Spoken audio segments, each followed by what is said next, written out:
Бүгін 10 желтоқсан, бізде қара суық болып тұр. Жел қатты тұрып жатыр.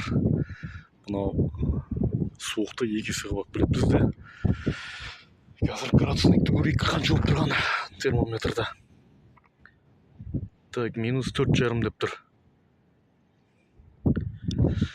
Енді жылыжайдың ішін көрейік. Бүгін кеште жақтым модты, қол тимей. Қазір ішін көрейік, қанша градус болып тұрған. Енді қызып жатқан шығар. Котеліміз енді қызып жатыр екен. 55 градусқа қойып кеткем. Қазір 54 болып тұр. 55-ке барған кезде мынау вентилятор өшетін болады, яғни отты сөндіреді.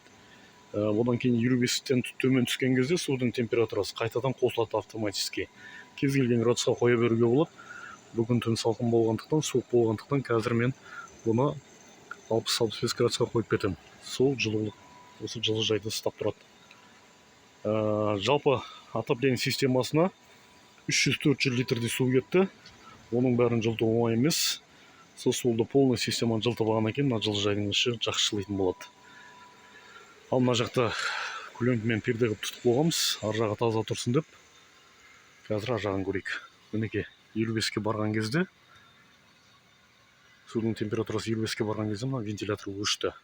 Бұл яғни отты өшіреді. Қайтадан қосады түскен кезде, сөйтіп автоматически істеп тұрады өзі. Ал енді мықты көрейік. Бісміллә.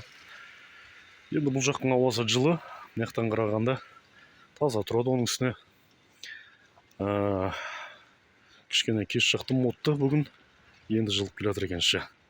Жалпы 17-18-ден түсірмей керек түнгі градусты мүмкіндігінше.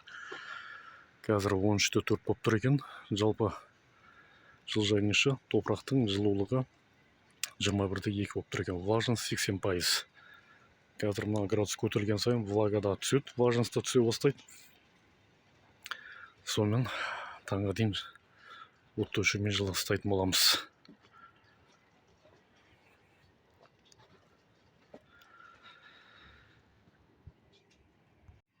Қияларымыздың түйіндері осындай болып қалды алда. Жаймен өсіп келе жатыр, Аллаға шүкір.